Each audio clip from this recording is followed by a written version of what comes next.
9,000 కోట్ల బిగ్ భూదందా.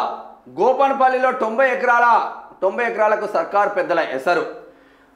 భాగ్యనగర్ టీఎన్జీఓకు దక్కాల్సిన భూమిపై కన్ను. గుట్టు చప్పుడు కాకుండా బసవతారక నగర్ ఖాళీ.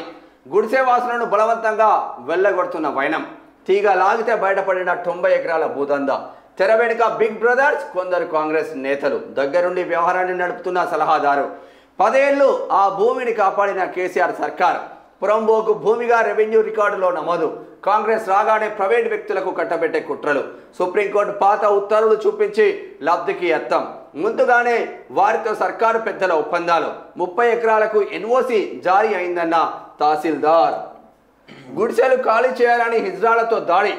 5గురిని పట్టుకొని కొట్టిన గుడిసెవాసులు. వెనుక ఉన్న ప్రైవేటు వ్యక్తులపై తిరుగుబాటు. రణరంగంగా మారిన బసవతారకం. న్యాయం కోసం బాధితుల రాస్తారోకు. భూములు గుంజుకుంటున్నారు. దశాబ్దాలుగా గుడిసెలు వేసుకొని ఉంటున్నాం, మమ్మల్ని బలవంతంగా వెళ్ళగొడుతున్నారు. బసవతారకం నిరుపేదల ఆందోళన నడుస్తూ ఉంది. చూడు, బసవతారకం బస్తీలో మేము ఏళ్ల తరబడి గుడిసెలు వేసుకొని ఇల్లు కట్టుకొని ఉంటున్నాం. ఆధార్, రేషన్ కార్డులు, విద్యుత్, నీటి బిల్లులు ఉన్నాయి. కొందరు మా భూమి మీదకి వచ్చి దౌర్జన్యం చేస్తున్నాం, మమ్మల్ని కొట్టి భూమిని గుంజుకుంటున్నారు. హిజ్రాలను పురమాయించి దాడులు చేస్తున్నారు. న్యాయం చేయాల్సిన అధికారులు ఈ భూములపై ఆ కబ్జాదారులకి ఎన్ఓసి ఇచ్చిండ్రు. గవర్నమెంట్ ఎట్లా ఇస్తుంది? నీటి బిల్లులు అక్కడ ఇవన్నీ ఎట్లా ఇస్తుంది? ఆధార్కు సంబంధించిన సిగ్గుశరం ఉండాలి మీద వాళ్ళది కాకపోతే మరి సిగ్గుశరం ఉంటేనేమో అది వస్తుంది. మరి ఈ భూమి పైన ఇప్పుడు ఇంత పెద్ద ఎత్తున ఇష్యూ నడుస్తుంది కదా శేఖర్. ఈ భూమి పైన ఇది షేరిలింగంపల్లి నియోజకవర్గం కిందకి వస్తుంది. షేరిలింగంపల్లి నియోజకవర్గం. ఈ షేరిలింగంపల్లి నియోజకవర్గం ఎమ్మెల్యే ఉన్నాడా మరి లేడా?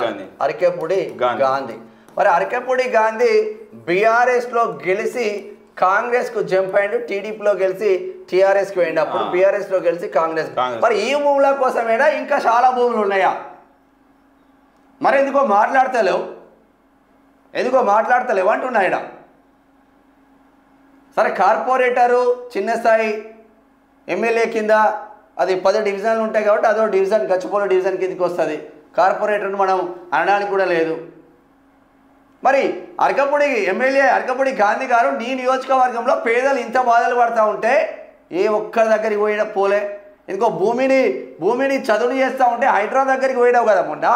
మరి నీకు వివేకానంద నగర్ కాలనీలో ఉంటున్న నీ ఇంటికి దీనికి పెద్ద దూరం లేదు కదా, నీ నియోజకవర్గంలో ఉన్న ఇంటికి. ఎందుకో బసవతారకం దగ్గరికి పోతలేవు, ఆ పేదల దగ్గరికి ఎందుకో పోతలేవు.